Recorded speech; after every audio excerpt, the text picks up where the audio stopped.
city in South Africa has got a Bible house where they sell Bibles, specialize in Bibles in different languages. I want an Indonesian Bible. They say they haven't got it. Okay. I said, try Johannesburg. They might have it. So when I went to Johannesburg, I go to the Bible house in Johannesburg. And I go and search for this Indonesian Bible. And I got it. And I'm looking in the shelves, some other books. I see a New Testament, Greek and English. Like we have the Quran, Arabic and English, Greek and English, a New Testament. I took that big volume out and I'm starting to go through that. And the supervisor of the Bible house is watching me. You know, with this funny headgear and this beard. He says, what this guy is doing with all these expensive volumes, because this was an expensive volume which I took down, Greek, English of the New Testament. So he comes up to me, he says, good morning. I said, good morning. He said, what makes you interested in these books? I said, no, I do comparative religion, and I have come across something here in this Greek English of the New Testament that can be of use to me. He found me an interesting character. He said, would you like to have a cup of tea with me? I said, no, I don't mind at all. So he took me into his office.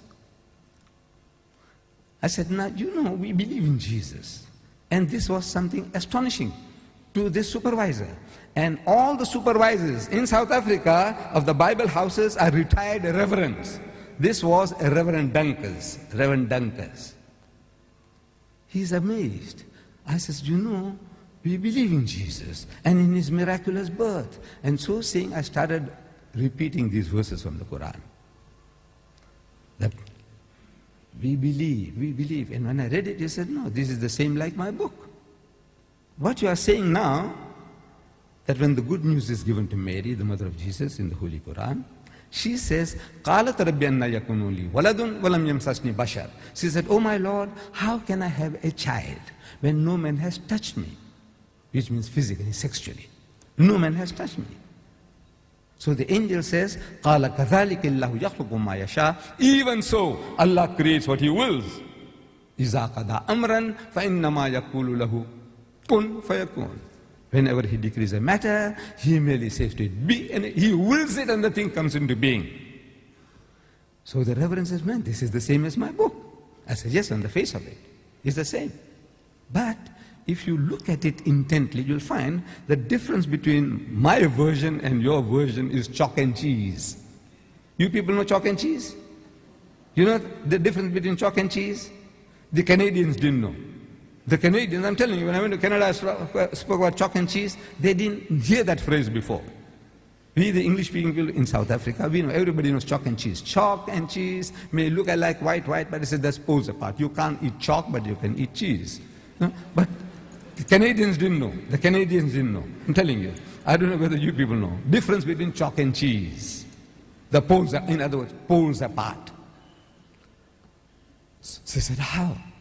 I said, you know, in the Holy Bible, in the Gospel of St. Luke, we are told when this good news was given to Mary, the mother of Jesus, about the birth of the Holy Son, she says, how can this thing be when I know not a man?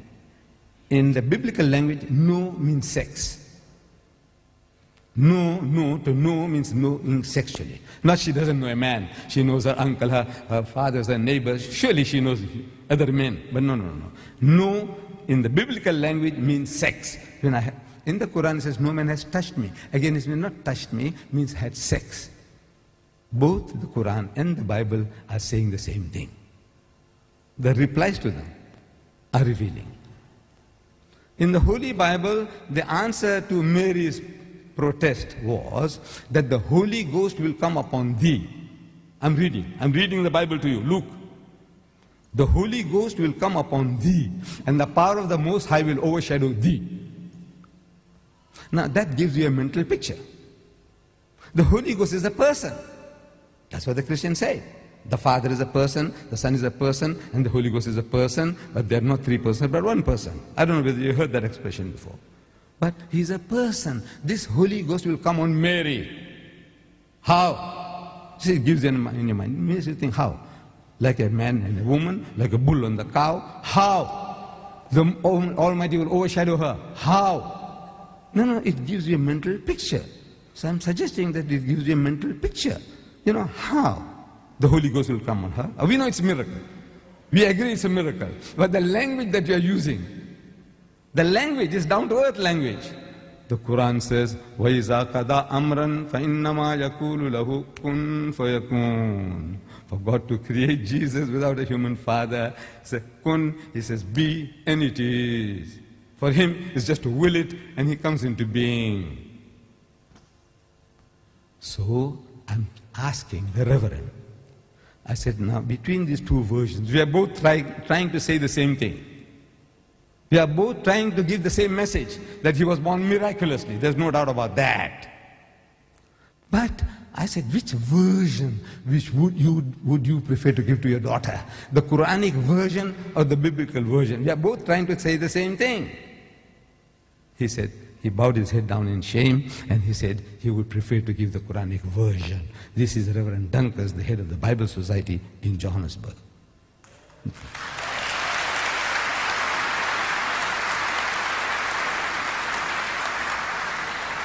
You show this to your Christian friends and neighbors, your employers, your employees, and you see what happens.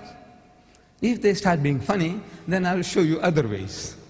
Then it's the other method. But otherwise, this is how Allah expects us to talk to them, share with them.